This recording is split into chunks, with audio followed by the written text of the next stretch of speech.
-35 ಅಂತ ತೋರಿಸಿದೆ ಟೆಂಪ್ರೇಚರು. ಆದರೆ ಸದ್ಯಕ್ಕೆ ಇವತ್ತು ಫೀಲ್ಸ್ ಲೈಕ್ -60 ಆಗಿದೆ. ಸದ್ಯಕ್ಕೆ ಗಾಳಿ ಎಲ್ಲ ಫುಲ್ ಜೋರಾಗಿದೆ ಆ್ಯಂಡ್ ಕೈ ಕಾಲೆಲ್ಲ ಫುಲ್ ಫ್ರೀಸ್ ಆಗೋಗಿದೆ. ಬಟ್ ನಮಗಿರೋ ಚಳಿ ಮಾತ್ರ ಬಿಡ್ತಾನೆ ಇಲ್ಲ. ಸದ್ಯಕ್ಕೆ ಮಾತಾಡೋಕ್ಕಾಗ್ತಿಲ್ಲ, ಫುಲ್ಲು ಜಾಲ ಫ್ರೀಸ್ ಆಗೋಗಿದೆ.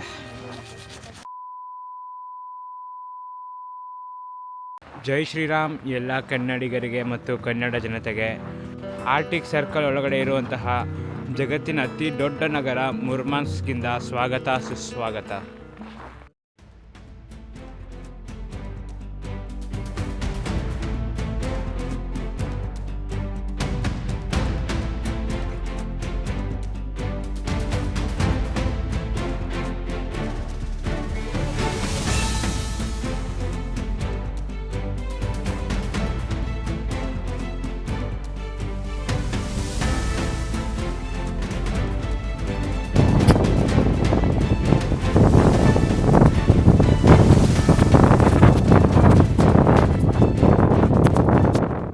ಇವಾಗ ಸದ್ಯಕ್ಕೆ ಮುರ್ಮಾನ್ಸ್ಕಲ್ಲಿ ಸಮಯ ಬಂದು ಬೆಳಗಿನ ಜಾವ 11 ಗಂಟೆಗೆ ಇನ್ನೇನು 4 ನಿಮಿಷ ಇದೆ. ಸೊ ನೀವು ಹಿಂದೆ ನೋಡ್ತಿರ್ಬೋದು, ಇನ್ನೂ ಕತ್ಲಿದೆ ಅಂತ ಅಂದ್ಬಿಟ್ಟು ಸಂಪೂರ್ಣವಾಗಿ ಬೆಳಕು ಆವರಿಸ್ಕೊಂಡಿಲ್ಲ ಅಂತ. ಯಾಕೆ ಅಂತಂದರೆ ಡಿಸೆಂಬರಿಂದ ಜಾನ್ವರಿ 15 ತನಕ ಪೋಲಾರ್ ನೈಟ್ಸ್ ಅನ್ನೋ ಇವೆಂಟ್ ನಡೆಯುತ್ತೆ. ಈ ಟೈಮಲ್ಲಿ ಆರ್ಟಿಕ್ ಸರ್ಕಲ್ ಮೇಲ್ಗಡೆ ಇರುವಂತಹ ಎಲ್ಲ ನಗರಗಳಲ್ಲೂ ಸೂರ್ಯ ಉದಯನೇ ಆಗೋದಿಲ್ಲ. ಸೊ ಹೊರೈಸನ್ನಿಂದ ಸೂರ್ಯ ಮೇಲೆ ಹೋಗದೇ ಇರೋ ಕಾರಣದಿಂದ ಸಂಪೂರ್ಣವಾಗಿ ಕತ್ಲಾವರಿಸ್ಕೊಂಡಿರುತ್ತೆ ಈ ನಗರದಲ್ಲಿ. ಈ ಊರು ಒಂದು ವಿಚಾರಕ್ಕೆ ತುಂಬ ಫೇಮಸ್ಸು. ಅದು ಬಂದು ನಾರ್ದರ್ನ್ ಲೈಟ್ಸ್ ಹಂಟಿಂಗ್ ಅಂತ, ಅರೋರಾ ಬೋರಿಯಾಲಿಸ್ ಅಂತಲೂ ಕರೀತಾರೆ. ಆ್ಯಂಡ್ ಈ ಪೋಲಾರ್ ನೈಟ್ಸ್ ಟೈಮಲ್ಲಿ ಕತ್ಲಾವರಿಸ್ಕೊಂಡಿರೋದ್ರಿಂದ ತುಂಬ ಚೆನ್ನಾಗಿ ತುಂಬ ಬ್ರೈಟಾಗಿ ಕಾಣುತ್ತೆ. ಸೊ ಅದನ್ನು ನೋಡೋದಕ್ಕೆ ಅಂತಲೇ ನಾವು ಉಲ್ಯಾನೋವ್ಸ್ಕಿಂದ ಮಾಸ್ಕೋಯಿಂದ ಮುರ್ಮಾನ್ಸ್ಕಿಗೆ ಬಂದಿರೋದು. I hope we will catch a very good northern lights. And ತೆರಿಬರ್ಕದಿಂದ ಮುರ್ಮಾನ್ಸ್ಗೆ ಹೋಗ್ಬೇಕಿದ್ರೆ ನಾರ್ದರ್ನ್ ಲೈಟ್ಸ್ ಕಾಣಿಸ್ತಿದೆ. ದೇವರ ಆಟ ಬಲ್ಲೋರು ಯಾರೋ ಅಂತ ಹೇಳ್ತಿದ್ದಲ್ಲ, ನೋಡಿ ಇದೇ ಆಗೋದು. ಸಖತ್ ಮಾತ್ರ ಇಮ್ಯಾಜಿನ್ ಮಾಡ್ಕೊಂಡಿರಲಿಲ್ಲ ಹಿಂಗೆಲ್ಲ ಆಗುತ್ತೆ ಅಂತ. ದೇವರಿದ್ದಾನೆ. ಆರ್ಟಿಕ್ ಸರ್ಕಲಲ್ಲಿ ಮತ್ತು ನಾರ್ತ್ ಪೋಲ್ ಹತ್ರ ವಿಪರೀತ ಚಳಿ. ಆ್ಯಂಡ್ ಇವಾಗ ವಿಂಟರ್ ಆಗಿರೋದ್ರಿಂದ ಸದ್ಯಕ್ಕೆ -30 ಇದೆ ಆ್ಯಂಡ್ ಫೀಲ್ಸ್ ಲೈಕ್ -45 to 50 ಇದೆ. ನೋಡ್ತಾ ಇರ್ಬೋದು, ಹಾಸ್ಟಿಂದ ಬಂದು ಇನ್ನೂ 5 ನಿಮಿಷ ಆಗಿರೋದು ನಾನು. ಬಟ್ ಆಲ್ರೆಡಿ ಮೀಸೆ ಎಲ್ಲ ಫುಲ್ ಫ್ರೀಸ್ ಆಗೋಗಿದೆ.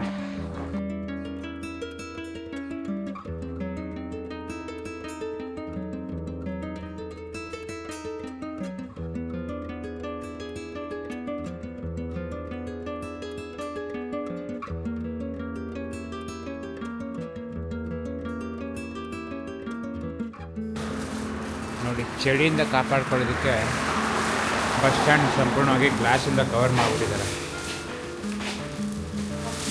ಸದ್ಯಕ್ಕೆ ಬಸ್ ಕಾಯ್ತಾ ಇದ್ದೀವಿ ಅಲ್ಯೋಶಾನು ಮಾನ್ಯುಮೆಂಟ್ ಹೋಗೋದಕ್ಕೆ. ಇವತ್ತಿನ ಟೆಂಪ್ರೇಚರು -34 ಅಂತ ತೋರಿಸ್ತಿದೆ ಆ್ಯಂಡ್ ಟೈಮ್ ಬಂದು 11:15 ಆ್ಯಂಡ್ ನಮ್ಮ ಬಸ್ಸು T4 ಇನ್ನು 7 ನಿಮಿಷದಲ್ಲಿ ಬರುತ್ತೆ. ಈ ಊರು ಸಂಪೂರ್ಣವಾಗಿ ನಾರ್ತಲ್ಲಿರೋದಕ್ಕೆ, ಆರ್ಟಿಕ್ ಪೋಲ್ ಹತ್ರ ಇರೋದಕ್ಕೆ ಈ ಊರಲ್ಲಿ ತುಂಬ ಫ್ಯಾಕ್ಟ್ಸ್ ಇದೆ. ಏನೇನಂತಂದರೆ ಜಗತ್ತಿನ ನಾರ್ದರ್ನ್ ಮೋಸ್ಟ್ ಮೆಕ್ಡಿ ಇಲ್ಲಿದೆ ಆ್ಯಂಡ್ ಹಾಗೆ ಜಗತ್ತಿನ ನಾರ್ದರ್ನ್ ಮೋಸ್ಟ್ ಟ್ರಾಲಿ ಬಸ್ ಟ್ರಾನ್ಸ್ಪೋರ್ಟೇಷನ್ನು ಇಲ್ಲೇ ಇರೋದು.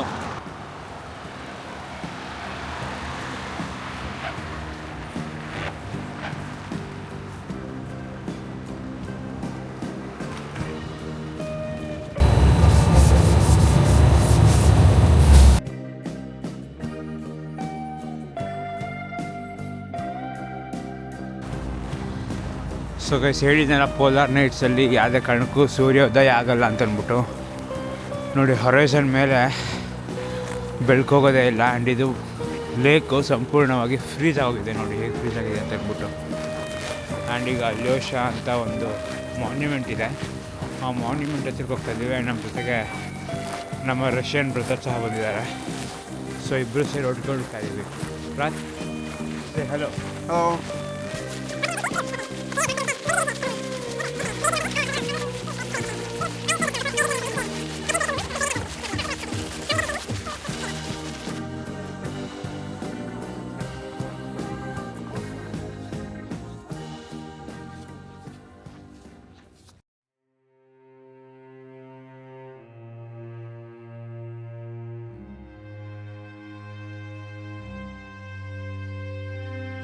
ಕೊನೆಗೆ 30 ನಿಮಿಷದ ಹೈಕ್ ನಂತರ ಸಿಕ್ಕೇ ಬಿಡ್ತು ನಮಗೆ Alyosha monument, the defender of Arctic.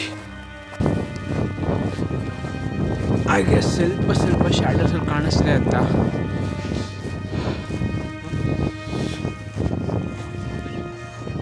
ಈ ಒಂದು ಪ್ರತಿಮೆ ವರ್ಲ್ಡ್ ವಾರ್ 2ನಲ್ಲಿ ಜರ್ಮನ್ ಆರ್ಮಿಯವರು ರಷ್ಯಾ ಎದುರುಗಡೆ ಅವಾಗ ಯುದ್ಧ ಮಾಡ್ತಾರೆ ಈ ಮುರ್ಮಾನ್ಸ್ಕ್ ಸಿಟಿ. ಆ್ಯಂಡ್ ಈ ಜಾಗದಲ್ಲಿ ರಷ್ಯಾದ 2ನೇ ಅತಿ ಎತ್ತರದ ಪ್ರತಿಮೆ ಇದೆ.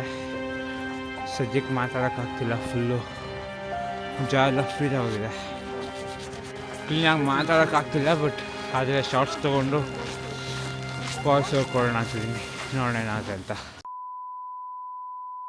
ವರ್ಲ್ಡ್ ವಾರ್ 2 ಸಂದರ್ಭದಲ್ಲಿ ಜರ್ಮನಿಯವರಿಗೆ ರಷ್ಯಾದ ಬಲಿಷ್ಠ ಮತ್ತು ದೊಡ್ಡದಾದ ನಗರ ಆರ್ಟಿಕ್ ಸಿಟಿ ಮುರ್ಮಾನ್ಸ್ಕ್ ಮೇಲೆ ಕ್ಯಾಪ್ಚರ್ ಮಾಡ್ಕೊಳ್ಳೋದಕ್ಕೆ ಟ್ರೈ ಮಾಡ್ತಾರೆ. ಆದರೆ ರಷ್ಯಾದವರು ಅವರ ಎಲ್ಲ ಬಲಗಳನ್ನು ಉಪಯೋಗಿಸಿ ಆ ನಗರನ ಸಂಪೂರ್ಣವಾಗಿ ಕಾಪಾಡಿಕೊಳ್ತಾರೆ. ಈ ಸಂದರ್ಭದಲ್ಲಿ ಸಾವಿರಾರು ರಷ್ಯನ್ ಸೈನಿಕರು ತಮ್ಮ ಪ್ರಾಣನ ಕಳೆದುಕೊಂಡಿರ್ತಾರೆ. ತಮ್ಮ ದೇಶಕ್ಕಾಗಿ ಪ್ರಾಣ ಕೊಟ್ಟ ಸೈನಿಕರ ಗುರುತಾಗಿ ಅಲ್ಯೋಷಾ ಅಂತ ಪ್ರತಿಮೆನ ಇವರು ನಿರ್ಮಾಣಿಸ್ತಾರೆ. ಆ್ಯಂಡ್ ಇದನ್ನು ಡಿಫೆಂಡರ್ ಆಫ್ ಆರ್ಟಿಕ್ ಅಂತಲೂ ಕರೀತಾರೆ.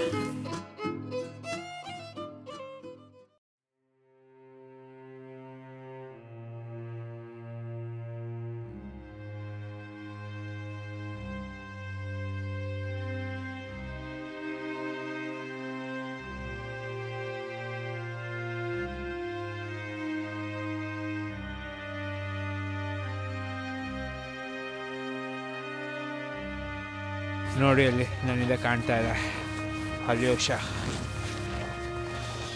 ರಷ್ಯಾದ 2ನೇ ಅತಿ ಎತ್ತರದ ಪ್ರತಿಮೆ ಇದು. ಆ್ಯಂಡ್ ಮೊದಲನೇ ಎತ್ತರದ ಪ್ರತಿಮೆ ಬಂದು ವೋಲ್ಗೋಗ್ರಾದಲ್ಲಿದೆ, ರಾಜಿನಿ ಮಾತ್ ಅಂತಾರೆ, ಮಾಮೆಯ ಕ್ರೂಗಾನ್ ಅಂತ ಅಂದ್ಬಿಟ್ಟು. ಅದನ್ನು ವೀಡಿಯೋ ಆಲ್ರೆಡಿ ಮಾಡಿದ್ದೀನಿ ನಾನು. ಇನ್ ಕೇಸ್ ಆ ವೀಡಿಯೋ ನೋಡಿಲ್ಲ ಅಂದರೆ ಒಂದು ಸತಿ ನೋಡಿ, ತುಂಬ ಅದ್ಭುತವಾಗಿದೆ ಅಲ್ಲೂ.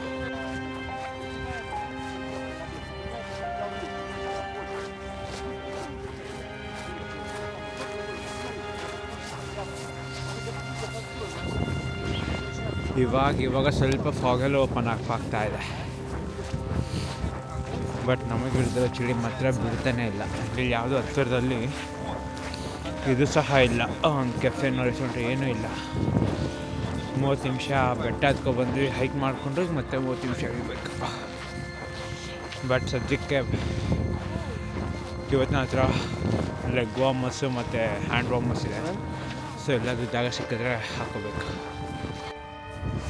-35 ಅಂತ ತೋರಿಸಿದೆ ಟೆಂಪ್ರೇಚರು, ಆದರೆ ಸದ್ಯಕ್ಕೆ ಇವತ್ತು ಫೀಲ್ಸ್ ಲೈಕ್ -60 ಆಗಿದೆ. ಸದ್ಯಕ್ಕೆ ಗಾಳಿ ಎಲ್ಲ ಫುಲ್ ಜೋರಾಗೋಗಿದೆ. ಆ್ಯಂಡ್ ಕೈ ಕಾಲೆಲ್ಲ ಫುಲ್ ಫ್ರೀಸ್ ಆಗೋಗಿದೆ. ಇಲ್ಲಿ ನೋಡಿ ಎಷ್ಟು ಗಟ್ಟಿ ಕಟ್ಬಿಟ್ಟಿದೆ ಅಂತ ಐಸು.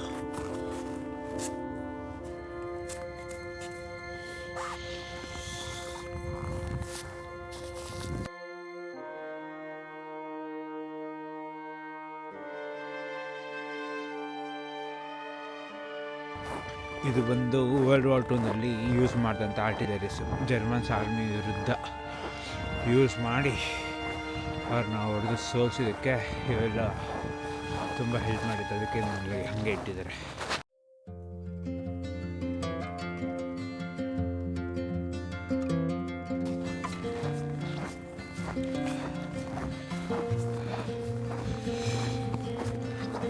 ಇವಾಗಷ್ಟೇ ಫಾಗೆಲ್ಲ ಬಿಟ್ಕೋತಾ ಇದೆ. ಫಾಗ್ ಬಿಟ್ಕೊಳ್ಳೋದ್ರಿಂದ ನಮಗೆ ಇಡೀ ಸಿಟಿದು ಒಂದು ವ್ಯೂ ಕಾಣುತ್ತೆ. ಆ್ಯಂಡ್ ಈ ಒಂದು ಅದ್ಭುತ ನೋಡೋಕ್ಕೆ ಎಷ್ಟು ಪುಣ್ಯ ಮಾಡಿರ್ಬೇಕು ನೋಡಿ. ಯಾವುದೇ ಕಾರಣಕ್ಕೂ ಅದ್ರ ಮೇಲೆ ಬೆಳಕು ಹೋಗೋದಿಲ್ಲ. ಸೂರ್ಯನ ಕಿರಣ ಹೊರೈಸನ್ನ ದಾಟೋದೇ ಇಲ್ಲ ನೋಡಿ. ಎಷ್ಟು ಸಕ್ಕದಾಗಿದೆ ಅಂತಂದ್ಬಿಟ್ಟು. ಇಲ್ಲಿ ಮರಗಳನ್ನ ಗಿಡಗಳನ್ನ ನೋಡ್ತಿದ್ರೆ ನ್ಯಾಚುರಲ್ ಗಿಡ ಮರ ಹತ್ರ ಅನ್ನಿಸ್ತಿಲ್ಲ, ಒಳ್ಳೆ ಥರ್ಮೋಕೋಲಿಂದ ಕಟ್ ಮಾಡಿ ಇಟ್ಟಂಗಿದೆ.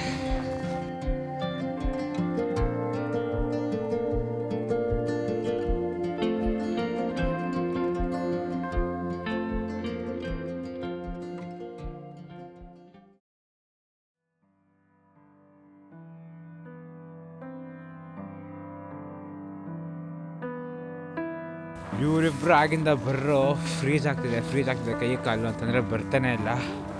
ಇದೊಳ್ಳೆ ಹೆಂಗಾಯಿತು ಅಂದರೆ ಚೆನ್ನಿಯರ ಆಟ, ಮುಂದಿನ ಪ್ರಾಣ ಸಂಕಟ ಅಂದಂಗೆ ನನ್ನನ್ನು ತಗಲಾಕಿಸ್ಬಿಟ್ಟಿದ್ದಾರೆ. ಮೇಲೇನೋ ಒಟ್ಟಿಗೆ ಬಂದ್ವಿ, ಚಳಿ ಅಂತ ಬಿಟ್ಟು ಹೋಗೋಕ್ಕೂ ಆಗಲ್ಲ. ನೋಡ್ರಿ, ಮಧ್ಯದ ರೋಡಲ್ಲಿ ಯಾವುದೋ ಕಾರ್ ಕೆಟ್ಟು ನಿಂತುಬಿಟ್ಟಿದೆ ಅನಿಸುತ್ತೆ. ಟೋ ಮಾಡ್ದಂಗೆ ಬಿಟ್ಟಿರೋದಕ್ಕೆ ಹೇಗೆ ಫುಲ್ಲು ಮುಚ್ಕೊಬಿಟ್ಟಿದೆ ಅಂತ ಐಸು. ಅಲ್ಲಿ ನೋಡಿ ಯಾರು ಡೆಬಿಟ್ ಕಾರ್ಡು ಬಿಟ್ಟಿದ್ದಾರೆ.